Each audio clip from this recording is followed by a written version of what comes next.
Good afternoon, everyone. Welcome to the Bildner Center seminar. I am so delighted to see you.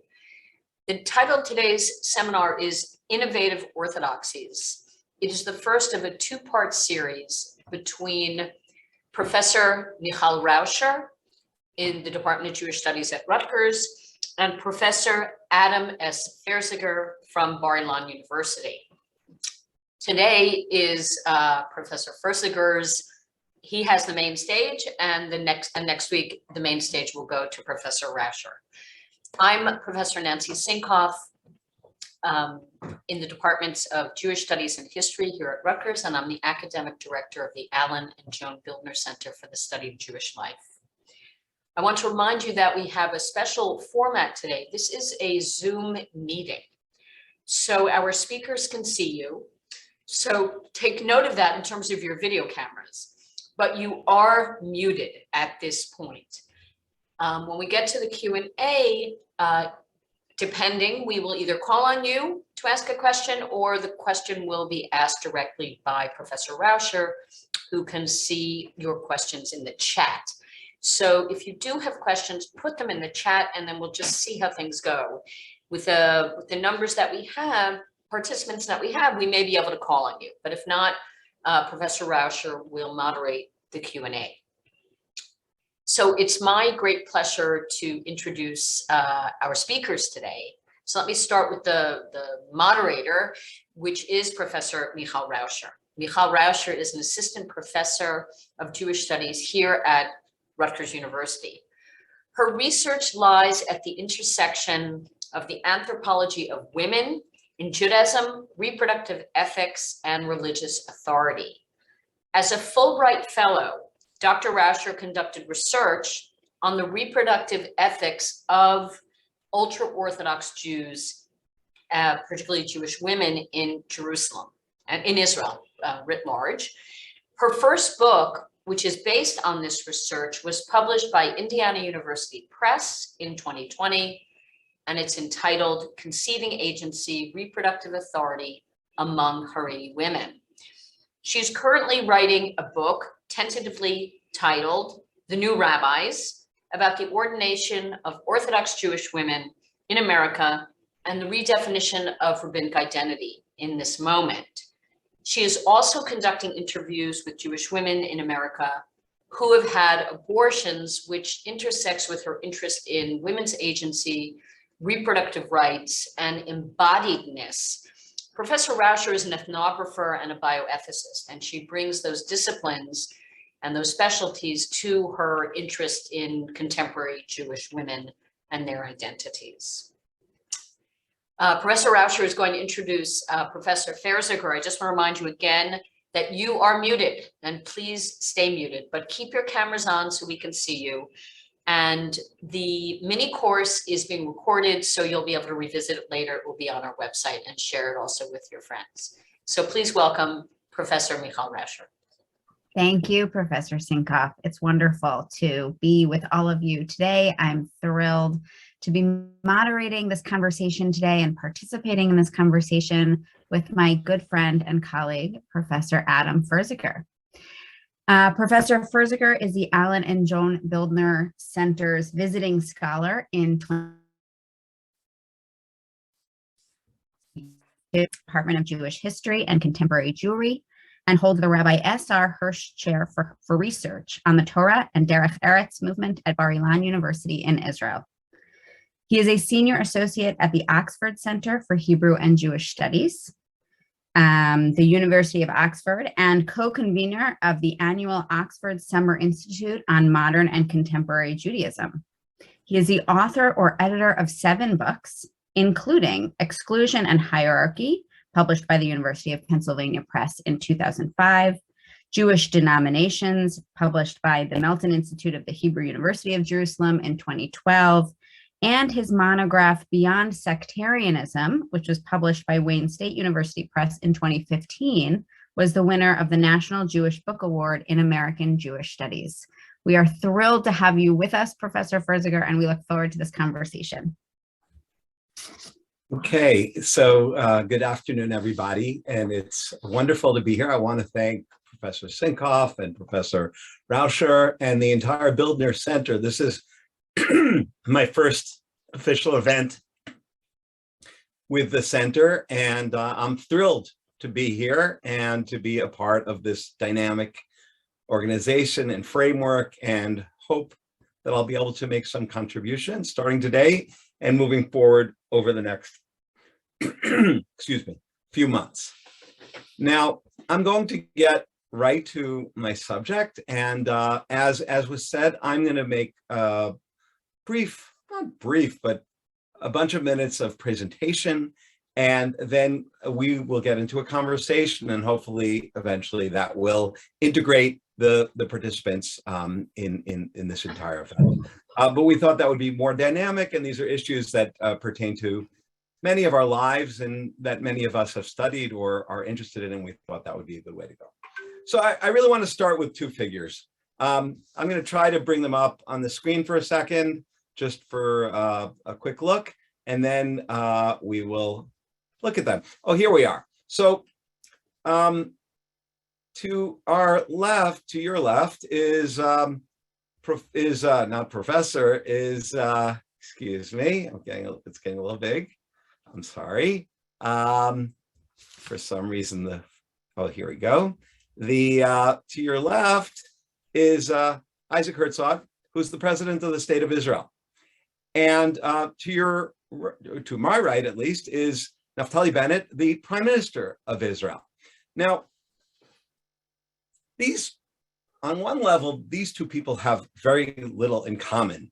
Isaac Herzog is Jewish, is Israeli royalty. He's sort of, his grandfather was chief rabbi of Israel. His father was the president himself. His father was a major military intelligence figure. He was the ambassador to the UN, to Washington. He, very, very prominent family. His mother, Ora, actually just passed away just about a month ago. That's why he's with a beard when he traveled to the UAE recently. Naftali Bennett comes from a family of Americans who lived in San Francisco. After '67, they decided to move to Israel, and eventually, after a couple of rounds of going back and forth to America, settled in Haifa, brought up their children. He served in the military, was a successful startup person, and then went into politics, and he formed the very complicated coalition that is ruling in Israel today. So seemingly one's an insider, one's an outsider, one's somebody who has deep roots in early Israel. One is a person who comes from a family that was actually not even that connected to certainly not religious life, but to established Jewish life in America as well beforehand. Yet they actually have a lot in common. For me, what they have in common is that not only did their parents get their initial education abroad, Herzog in England and Ireland, and Bennett in America, but actually they personally, after they grew up in Israel, during that time, spent critical moments of their lives in the United States. And Herzog actually attended the same high school as me, the Ramaz High School in Manhattan, in the Upper East Side of Manhattan. Naftali Bennett came to Israel after he finished university and when he was working as a startupist. And his wife, who comes from a less observant background, wanted to go to synagogue, and they looked for a synagogue where she would feel comfortable. And they found a place called KJ, Gilat Jeshurun, also on the Upper East Side of Manhattan, where he and his wife, Gilat, attended services every Saturday morning for a bunch of years. Now, those who might be familiar with these institutions know that Gilat Jeshurun is actually the sponsoring synagogue for the Ramaz School. And Herzog, as Rabbi Haskell Lookstein, the head of those institutions, described, actually, when he was in the high school, he was president of the senior class, he actually attended services at that same KJ every week. What is my point of starting with these two people? These two people, besides all the different qualifications they had tremendous immersion, exposure to a type of Judaism, a type of, in this case, modern Orthodox Judaism, which is prevalent in the United States, but seemingly doesn't exist in Israel. And it is not surprising that in the short time that they have already been in their offices, one, the more ceremonial president, but nonetheless important diplomatic figure, and the other one running the government and involved in heavy duty politics and policy, they've tried within the complexity of Israeli politics to steer the religious conversation, the discourse in Israel towards something more moderate, something more accommodating in terms of issues of conversion, in terms of issues of non-Orthodox denominations, in terms of including women in positions that they were excluded from in the past. And so in a way, they symbolize for me a certain interesting interface or intersection or sort of a transnational move of a type of American version of Judaism, which has a lot of traction for decades, since the early 20th century in America, but seems to be seemingly absent in Israel. And that moderate type of Orthodoxy actually, in their case, is very important to them, and they seem to be making a point of advancing it. Now, I use them as a starting point for sharing with you my current research project, the book project that I'm currently working on.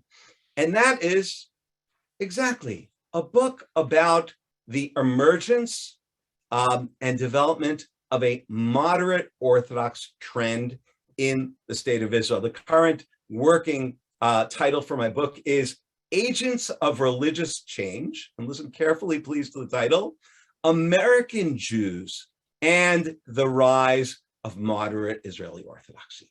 So in classic academic approach, I want to first say what has existed until now within the discourse about American Israeli religion, and then say and explain and present what I am looking at and why I think the picture that I'm presenting, or the parallel narrative that I'm trying to articulate and research and expand upon in my current book project, I think is an important one and a significant contribution to discussions and understanding of Israeli Judaism.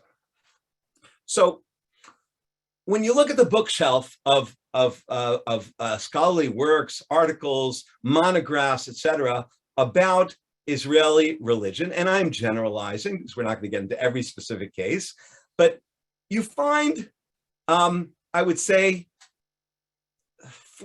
two major directions that maybe the second one splits into two. So the first major direction is how different Israeli religion is from Israeli Judaism is from American Judaism, from so many perspectives. Denominationally, attitudes towards gender issues, approaches to conversion, we mentioned already, and many, many more things in terms of the synagogue life, many, many more examples that we won't go into at this moment. And this is part of a broader narrative that is very significant today, and that is the distancing narrative, the very dominant understanding that if after 1967, the Six-Day War, and until maybe the 80s or 90s, there was this really close bond between American Jews and Israeli Jews, and American Jews saw Israel as an integral part of their identity. in the 21st century, and particularly the last decade, there's been a tremendous distancing as expressed through Pew reports and all sorts of different research tools, and that American Jews and Israeli Jews, American Judaism and Israeli Judaism are going further and further apart. So that is one type of discourse and scholarship which is very dominant. A second one is analyzing Israeli Judaism. And here what we see is that there's fantastic work, but it usually focuses on the religious extremes. So one type of religious extreme is how the chief rabbinate, which controls central organs of Israeli religion, denies the rights of Jews who don't see eye to eye with Orthodoxy, who don't see eye to eye with the approach to kosher laws, the approach to holy places, many issues with the chief rabbinate, and that chief rabbinate essentially has a monopoly, and it prevents Jews from all over the world from identifying with Jewish religious life in Israel. The second is there are lots of wonderful studies about ultra-Orthodox Jews. They're really interesting. They're interesting in America, they're interesting in Israel, about Hasidic sects, about Haredi, what's called a yeshivish type of Orthodoxy, Lithuanian Orthodox, and a different group, the ultranationalist settlers, the so-called followers of Rabbi Kook, who have sort of combined their extreme religiosity or their zealous religiosity with their nationalist approach to land, state, etc.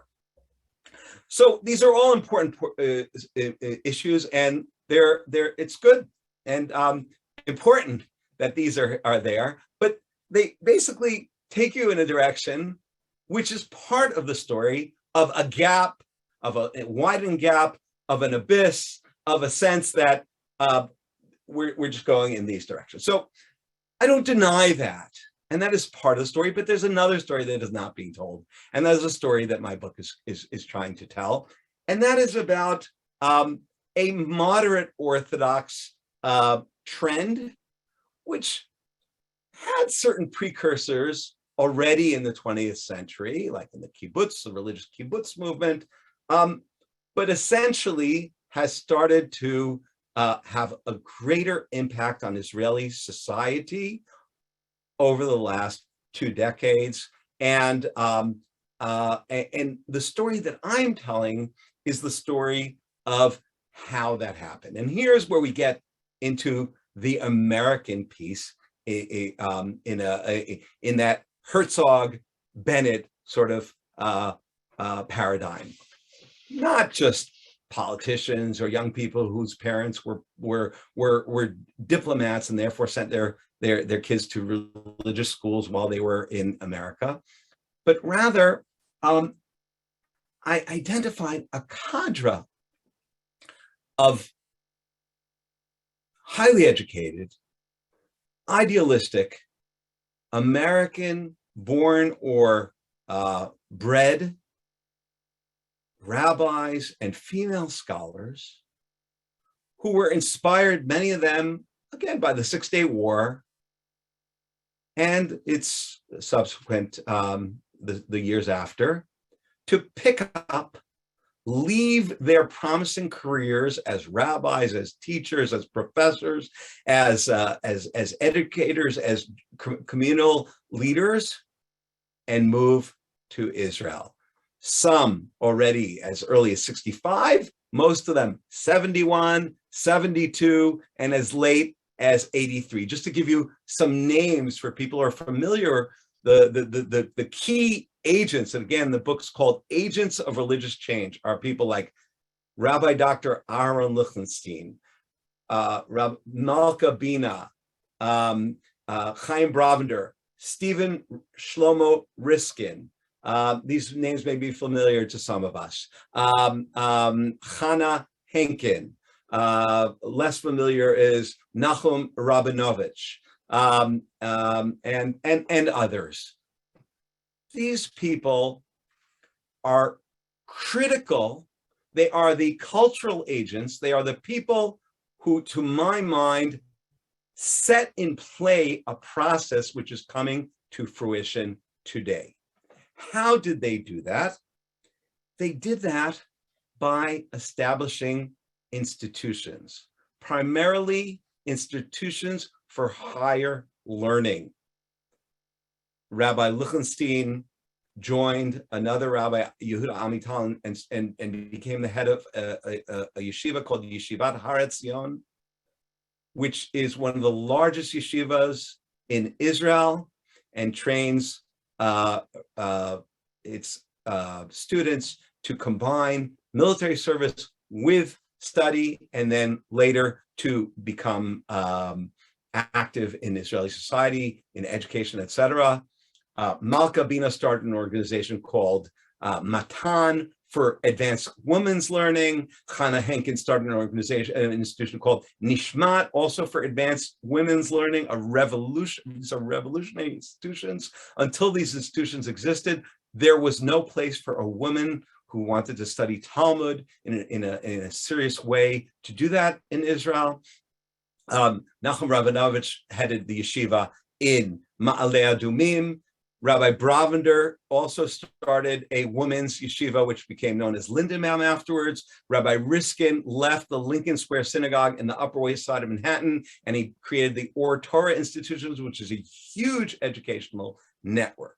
Now, here is where we get to a critical point, both in terms of the academic analysis and really to try to get to the core of what I'm trying to advance in this study, which is when these people came to Israel, they were outcasted. They were looked at as imports, as strange Americans who had crazy ideas, women learning, Talmud. Rabbi Lichtenstein had a PhD from Harvard in English literature, and he was a head of a yeshiva. He was clean shaven as opposed to almost every other Orthodox rabbi. He had moderate views on issues of attitude towards Arabs and relations with neighbors, etc.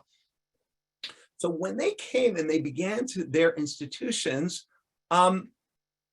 people thought they were curios. Some people thought they were dangerous.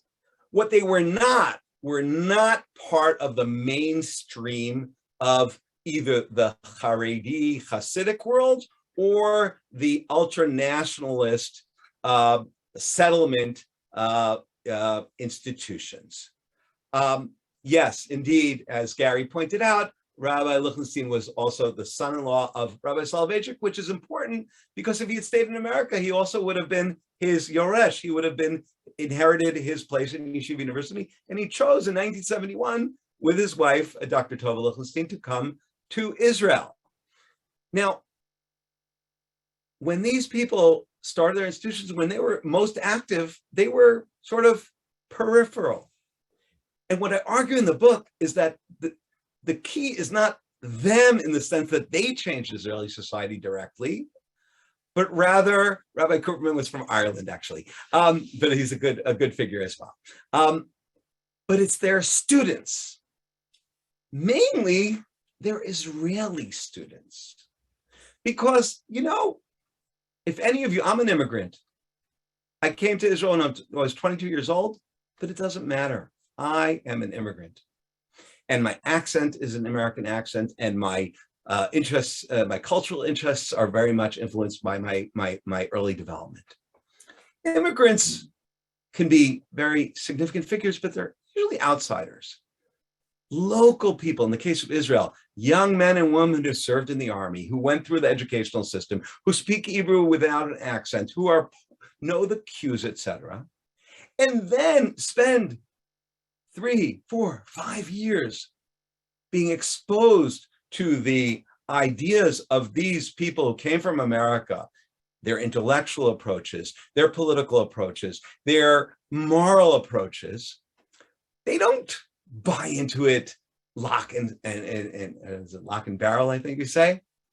Rather, they absorb it, adjust it, and apply it to their own society. That's a very a transnational type of framing, where it's never the same as it was in America. But if you take those ideas and you imbibe them within an Israeli sort of structure, they have a lot of resonance. And I believe, and it's not just a belief, but in the book and in my articles, some of which I've already published, I demonstrate this, that what we are now seeing is the result of that process, which was set into play 30, 40 years ago, where these graduates are now the heads of institutions themselves. Some of them are Supreme Court justices. Some of them are professors in universities. Some of them are leading female Torah scholars in the country, and all sorts of public figures. And they are nurturing a different trend in religious life, which has some significant pockets in Jerusalem, in Ra'anana, Modi'in, Beit Shemesh, and we can go through the geography a little bit further. Now, if I remember correctly, we should be getting to our discussion soon. So I'm going to just end with one point, and I'm sure in my discussion with Michal, we're going to get into it a little bit deeper with examples. Two last points, excuse me. One is that there's a rebound effect of transnationalism, because not only do these Israelis stay in Israel, some of them come to America as emissaries. Americans now en masse study in Israeli yeshivas for a year or two, and then they come back to America and have been involved in some of the things that Dr. Raucher is going to talk about in terms of women, innovations in women's life, etc. But beyond that, if we go back to the issue of distancing, now I'm not saying and I don't have an over-optimistic attitude regarding this distancing issue, but let's face it, the foundation for connections are a common language, a discourse, an ability to engage and feel a sense of kinship that goes beyond we're Jews, etc.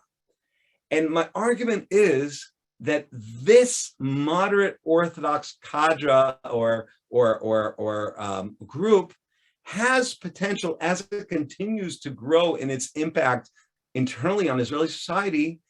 And here we have, again, to get back to that beginning, Herzog and Bennett as symbolic of maybe a turning point, or one day we'll look at it as a turning point. They have potential to reframe the American-Israeli religion discussion and possibly take it to much better places and maybe narrow that distance a little bit. That's enough for me for now, and thank you, and look forward to my discussion with Dr. Raucher, Professor Raucher. Okay, thank you, Professor Ferziger. This is such exciting work, and I know I'm looking forward to seeing it more in print in the book form. I'm very excited to read all of it. And the work that you've already done about Orthodoxy has been, I mean, so informative for my own thinking about Orthodoxy in Israel, Orthodoxy in America. So I'm looking forward to this conversation. I want to point out a few of the really significant contributions that I think your work is making. And this is really just a few of them. I'm sure there are many, many more that I'm not already thinking of. So I have a few significant contributions that I think it's making. And then I have, about a dozen questions. We're not going to get to all of them, but we'll get to some of them, hopefully. And then, we'll have time to open it up. So as a reminder to everybody, watching, please put your questions into the chat so we can make sure to involve more people in this conversation. So significant contribution number one, which I think is very obvious, is to this transnational approach to studying Orthodoxy and Judaism more broadly. Transnationalism is a very popular approach right now in in the social sciences. It's been a popular approach in other fields for a long time. It's kind of just getting into the social sciences now. It is the study, for those who don't know, of how ideas, people, objects, cross and travel national boundaries. And Professor Ferziger's work is showing us how religious ideas and religious people, and I think in some cases products as well, although that's kind of an area that I might have a question about, are traveling across Israel and America. And it's kind of fascinating that we haven't already approached the study of Orthodoxy and the study of Judaism anthropologically in this way, because it's so obvious that there are multiple national sites for it. And I think so many of us know that it is crossing boundaries, but we haven't yet had a real sense for how that's happening. And so your book is making that really important contribution and challenging some of those dominant theories about distance or about conflict. And what you're showing is that Orthodoxy across Israel and America is co-constitutive, right? They are developing each other at the same time. And what you're showing is that they're developing something new, this thing called moderate Orthodoxy. The transnational movement of ideas and people is creating something new called moderate Orthodoxy. And that's the second significant contribution. Now, for years, I mean, whenever I teach about Jewish denominations, which I'm sure is a common thing that people end up doing, I point out that the denominations are different in different geographic locations. Israel and America provide two really wonderful examples of that. Modern Orthodoxy, we often talk about modern Orthodoxy in America as kind of most similar, I guess, to religious Zionism in Israel, but even that is a really inadequate comparison. And it doesn't address the interaction between the two. And so that's something that your book is really showing, that your work is showing us, that something new has been created, this movement that involves the overlap of what we might think of as two distinct movements, modern Orthodoxy in America and religious Zionism in Israel. You're showing that in the overlap, in the exchange, they're creating something new. So that's number two, the creation of this concept of modern Orthodoxy. And then the third contribution that I found to be really significant is the attention to popular or lived religious movements. When, as you said, when most of us think about the ways that Israeli Orthodoxy is intersecting with or affecting American Jewry, many of us might think about the way the Rabbanut is making decisions about conversion, and whose conversions they will trust from America, or we hear about, the Kotel rabbi deciding whether or not to allow, Americans associated with Women of the Wall, the big American feminist cause, to have a space at the Kotel. And what you're doing is turning our attention to the changes that are happening on the ground. So not necessarily in the institutional space, which is why it's kind of funny to bring that initial example of Bennett, of the politicians all the way up on high, because what you're really attending to is the nitty gritty, the ways in which much lower scale changes are happening and affecting bigger things, and how they're affecting religious change. So those are kind of three significant contributions, but I think there are many more. I'd like to invite you to talk a little bit more about what moderate Orthodoxy is. I'd like to see if you can share with everybody a little bit more about the contours of this movement. How would you describe its premises, its commitments?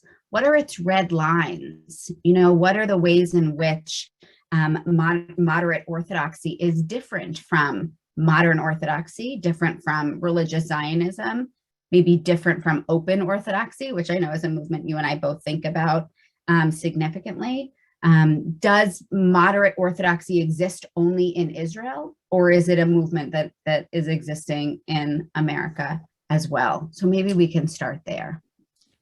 Okay, so Dr. Raucher, thank you very much, and I'm glad that you see those contributions, and that inspires me to keep working. Because you're the best reader I could have. So that is amazing. I just want to say one thing before we get to the contours in Israel about your last comment about lived religion. Naftali Bennett and Herzog were good ways to sort of open up our eyes to it, of course, from a pedagogical perspective. But I told you I was going to say this. I think that so much scholarship about contemporary Judaism is demographic, and it focuses on numbers and sort of highly theoretical. And it's important, but it sort of loses that story, both of the lived religion as it's taking place, but it also sometimes forgets historical developments. And I'm a historian by training, and even though this book, when does history start? But the whole way I looked at this issue is to see, well, where did this come from? How did this develop? And that's where I got to these figures. So I think it's important as a counterbalance, and not and to work together with the other types of scholarship. But I think that there's a lot of the other, and here is methodologically something that's an addition, an important one. In terms of the contour, so I'm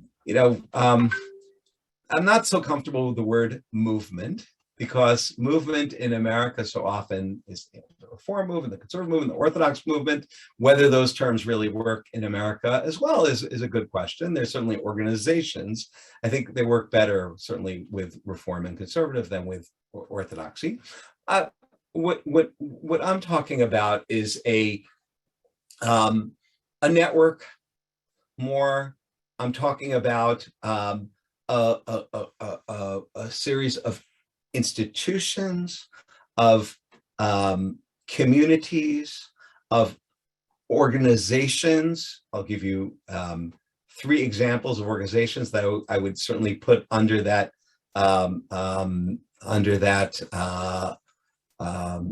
tent of modern Orthodoxy: the Beit Hillel rabbinical organization, which has both men and women as equal partners in an Orthodox religious leadership organization. The team organization, which was started by Rabbi Dr. Seth Farber, an American immigrant himself, a graduate of Har Etzion, Liechtenstein Yeshiva, which began by navigating the religious bureaucracy and is now focused on conversion and legal issues. And the Tzohar rabbis, who are a little less modern and complicated, but they are certainly part of this movement. Actually, one of the really interesting things that I've discovered recently, I just published an article about it, and now he's become sort of a cause célèbre, is that there's a figure in the so-called settlement ultranationalist camp named Rabbi Eliezer Melamed, who seems to be moving over to that moderate camp in his religious legal decisions, in his policies regarding Reform Jews, and a whole bunch of things. And lo and behold, all his old friends from yeshiva are threatening to excommunicate him. So that really tells you a lot about what happens when you get too moderate, and the worst being somebody who grew up in that milieu, who then takes it that way. But getting back to the contours. So the issues where this moderacy, I think you could say, I'm not sure, moderate approach is reflected, certainly when it comes to relationships with non-observant and liberal or non-Orthodox Jews, certainly in respect to gender issues, both in terms of the role of women in religious life, as well as issues of LGBTQ inclusion, and in various intellectual areas as well. I wrote an article that was published a couple of years ago, but it'll be a chapter, an adjusted chapter in the book, about attitudes towards biblical criticism. And I found that if you compare the Yeshiva University modern Orthodox scholars, et cetera, approach to biblical criticism, as opposed to a whole series of Israeli moderate Orthodox figures and scholars, you see a big gap, and the Israelis are much freer to engage with issues which are red line issues, which are boundary issues in the American religious discourse. So those would be three examples. If you'll allow me, I just want to give one more example that actually you're going to hear more about in a couple of weeks. But some of you might be familiar with the Daf Yomi, the daily study of Talmud, where in 7.5 years one completes the whole Talmud. Now, predominantly male endeavor.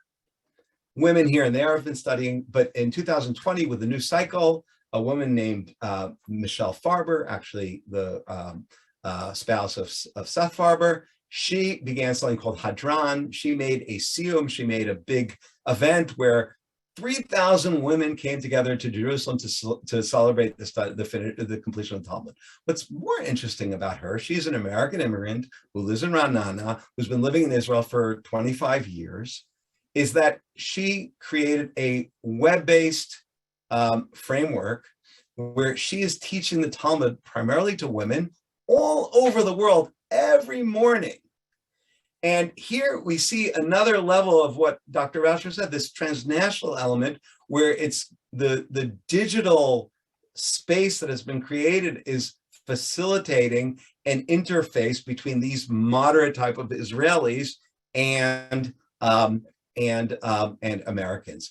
I'm going to stop here for now and wait for the next question, but I have some more stuff to say if it comes. Yeah, and I know, we've spoken about the role of the internet in kind of facilitating this kind of transnational movement. It seems almost trite now to say the internet is worldwide, but it's true that it has created something new and facilitated the creation of something new.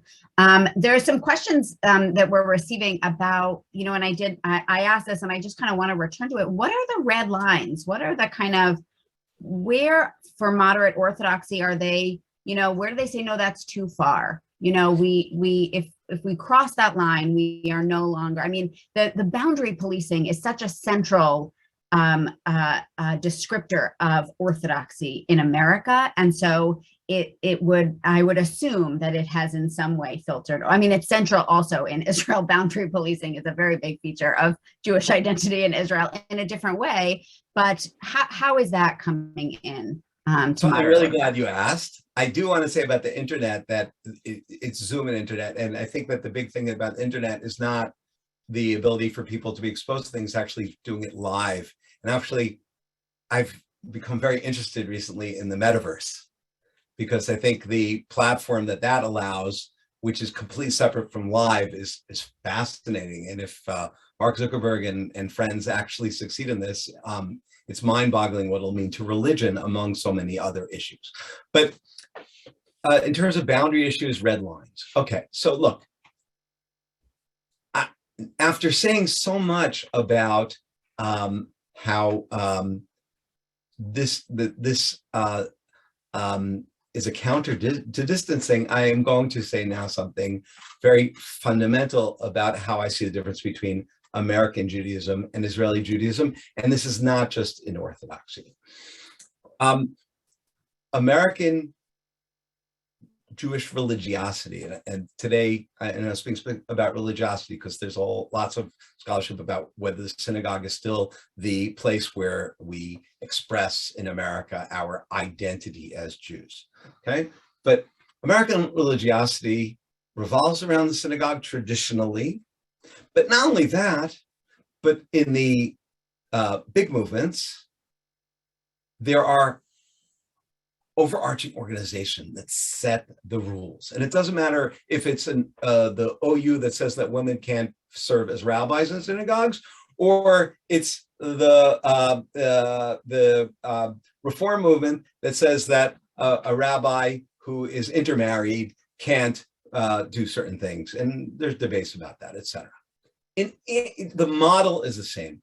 In Israel, it's actually kind of counter to what we would counterintuitive.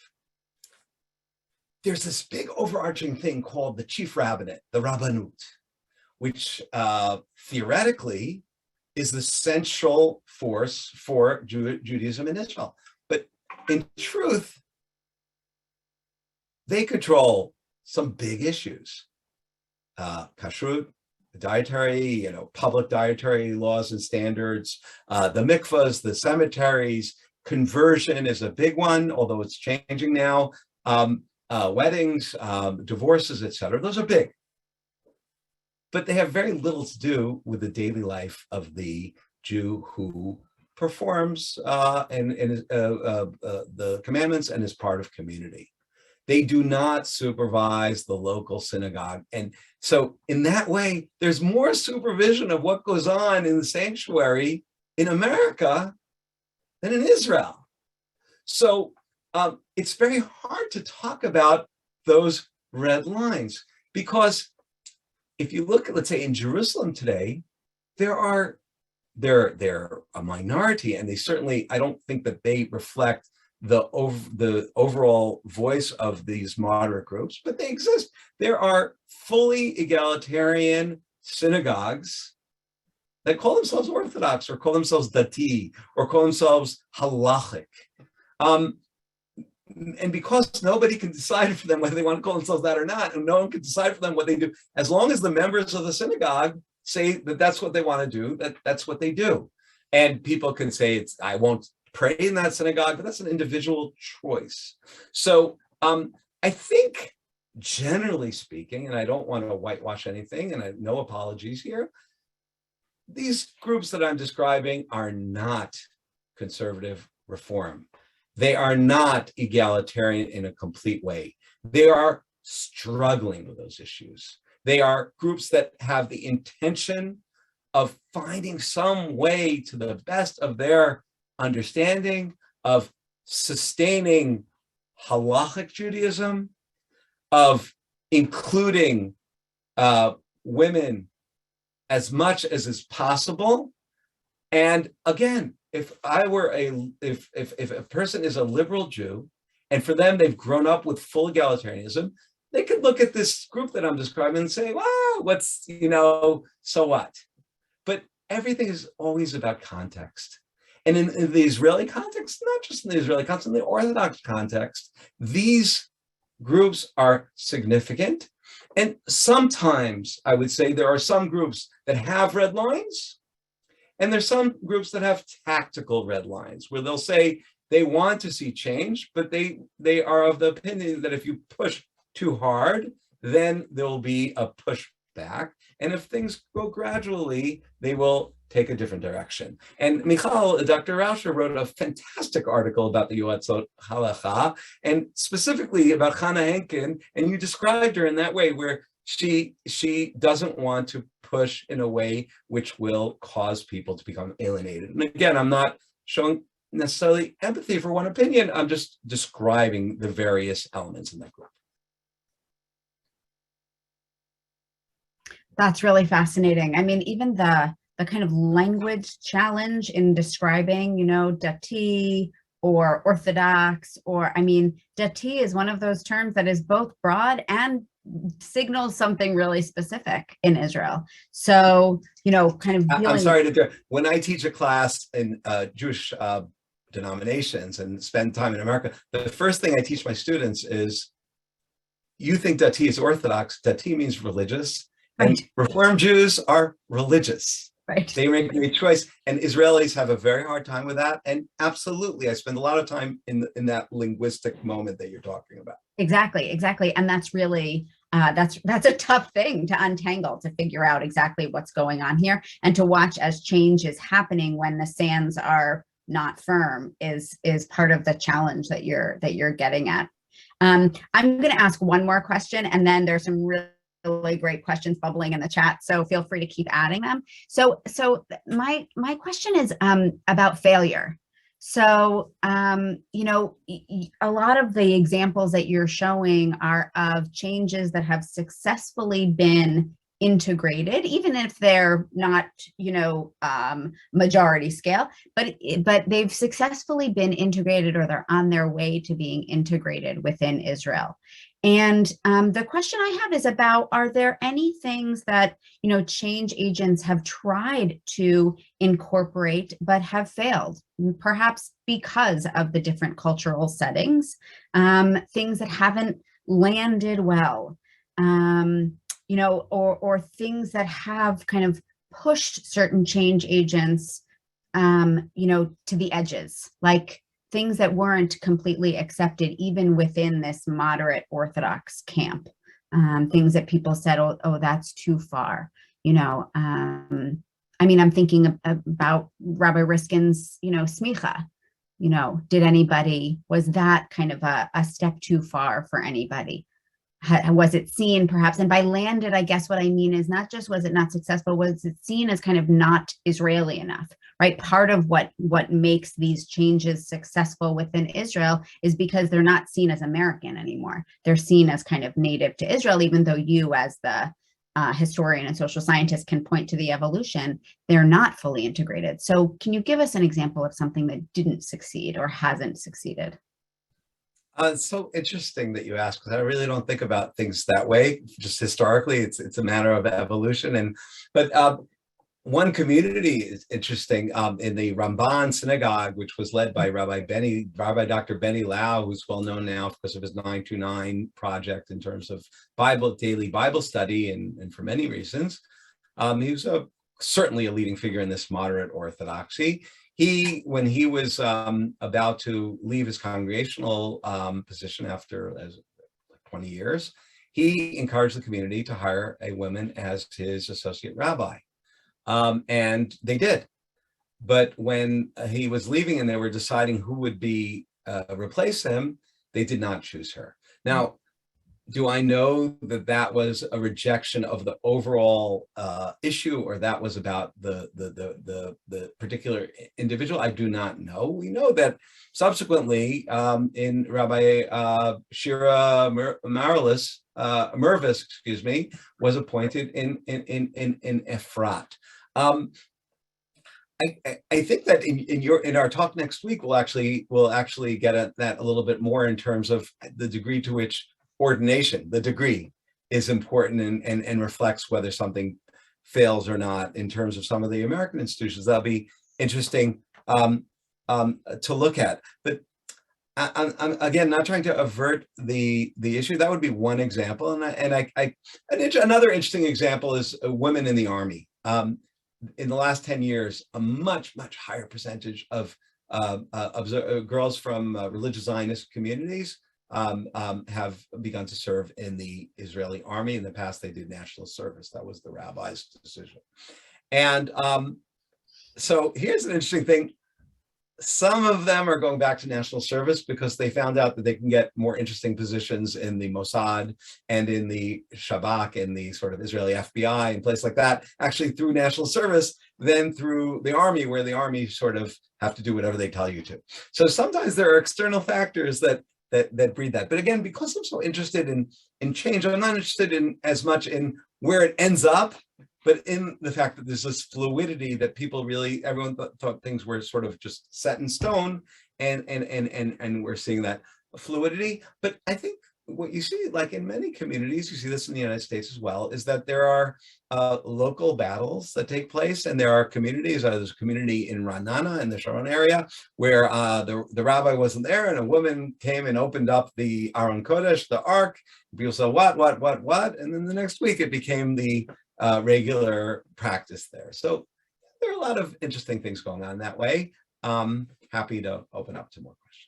Great, thank you, wonderful. Okay, so I'm seeing some questions in the chat that I'm going to pull out.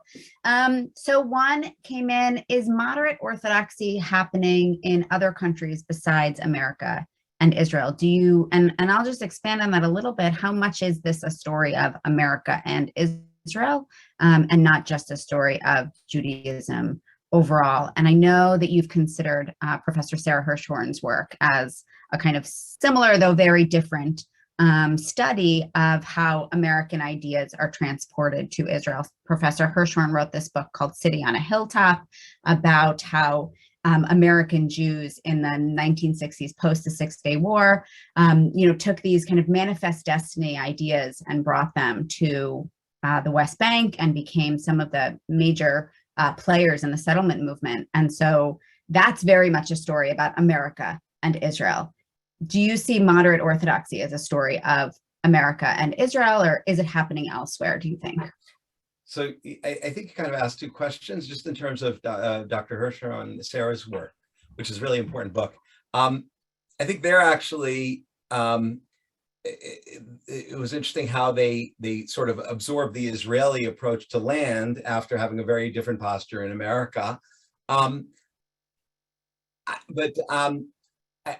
think that it's not just an American-Israeli story, but I think the axis is Israel and America. I mean, just today, I saw that a partnership prayer service in England where some aspects of the prayer service women can conduct and others don't, according to a certain interpretation of Orthodox law.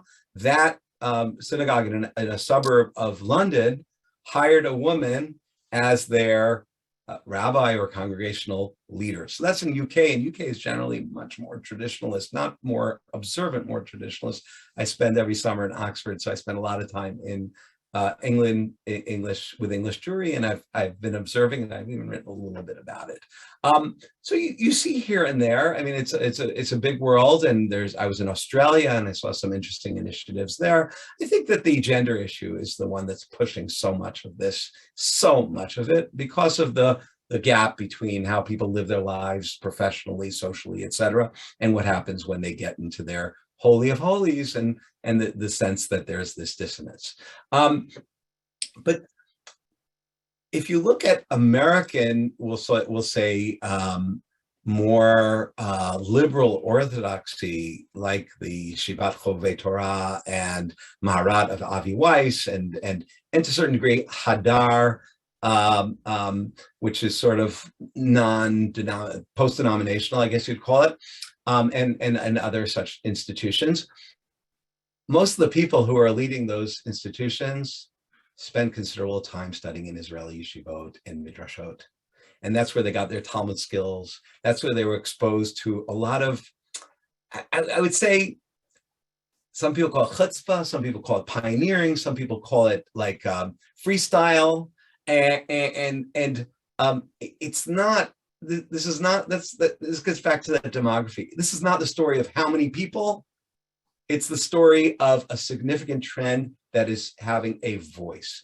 So I think it's interesting to look at America and to look at the degree to which some of these initiatives that were started about 25 years ago, 20 years ago, are having impact, and where they're having impact. Yesterday, someone said to me, where do graduates of Chovevei Torah go after they graduate? I said, mostly to Hillels and as educators, a few to congregational positions.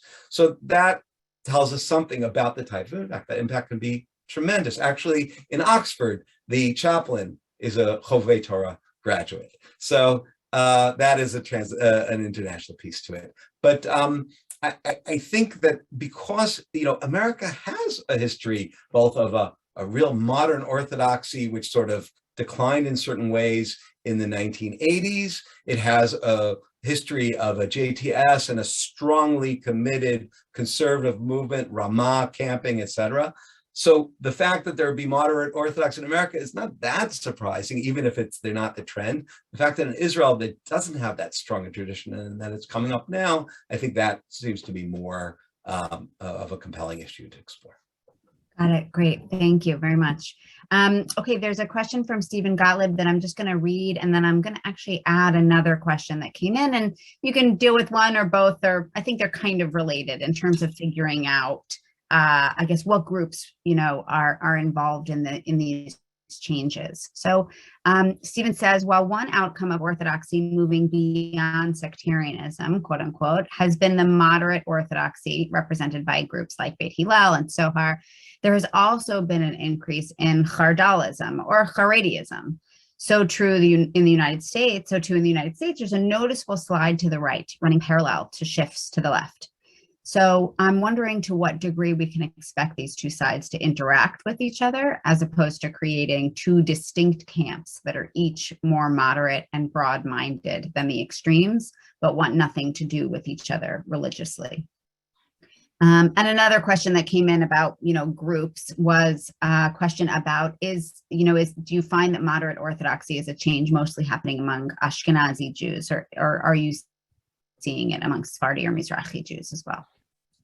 So I'm just going to go to that second question first, if it's okay, and then go back to Stephen Gottlieb's question. There is a lot more interface and intermarriage between Jews of Eastern backgrounds and Jews of European, Western European, Central European, Eastern European background in Israel today. And most families that I know, some of their children are married to Ashkenazi, some to Sephardi or Eastern Jews.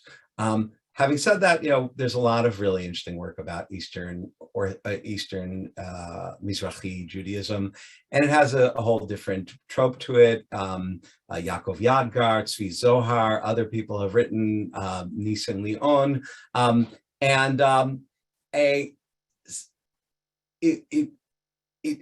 I think that is an interesting thing to look at, that interaction between the moderate group among the predominantly Ashkenazim, yes, and the Mizrahim. I would say that I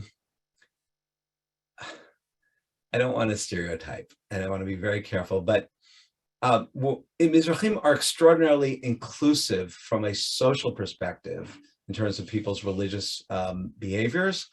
But in terms of the issues of gender, issues of sort of what's the ideal religious behavior, they're actually, I'm using a term a little bit loosely, a little Catholic, in terms of how the rabbi should behave, how the really, so that's a little different than what's going here. This is a more egalitarian movement in terms of there's less of a gap between the leaders and the congregants in the moderate Orthodox. That's a great question. I really appreciate that. So before I get to Stephen, I just wanted to say that, and this could really put off a lot of people, not me, just to understand this, that because settlers and settlements are such a big issue in the news and in many people's moral codes, it might be strange for me to say that some of these same people who are moderate in their religiosity would be termed quite right-wing when it comes to politics. And that's a dissonance that for a lot of people in America is hard to really get their heads around, but it's just the fact. And for some people, that just disqualifies the whole issue. For other people, not. But I am focusing on people's religious behaviors, life values, less than their political ones. In terms of Stephen Gottlieb, so thank you very much for reinserting my book Beyond Sectarianism, which described, among others, a group of Haredi Jews in America who seem to be becoming more open, more engaged with the broader Jewish community and popular culture as well. So those people, and again, without with a true fear of generalizing, are fascinating. Because today, many Haredi Jews go to college. Haredi Jews are not anti-Zionist. There are groups that are, but most are not. They interact, they do it a different way. But so in terms of cultural discourse, there's a lot of interaction. However, in many ways, the Haredim are a lot more like the Mizrahim. Those American Haredim, when it comes to their interface with so-called non-Jewish society or secular society, they have expressed tremendous amount of openness compared to what it was like in the 70s and 80s, 60s, 70s, 80s, for a variety of reasons that I wrote about in the book. When it comes certainly to outreach and their desire to engage unaffiliated Jews with religion, much less judgmental, much more openness, in not always, but certainly. But when it comes to issues like the synagogue, the sanctuary, the rules, the halacha, that is a real boundary issue, certainly in America. Having said this, and Dr. Raucher, I think in her book, we'll learn about more next week, there is this phenomenon, and I did write about it in Beyond Sectarianism, where if you're doing kiruv, if you're trying to do outreach, then you can't just have men doing outreach, you have to have women. So it turns out that there are these kollel wives, so-called kollel wives, who are acting like rabbis, who are doing the things that once upon a time only male rabbis did. So it's complicated, but on a policy level, on the level of the intellectual or theological issues, there's a lot of pushback. And I would actually say that moderacy, whether it be in Israel or in the United States, is a good punching bag for people who are struggling, for groups that are struggling themselves with these porous boundaries, with this liminality, with the sense that their boundaries, which were once very strong, are not so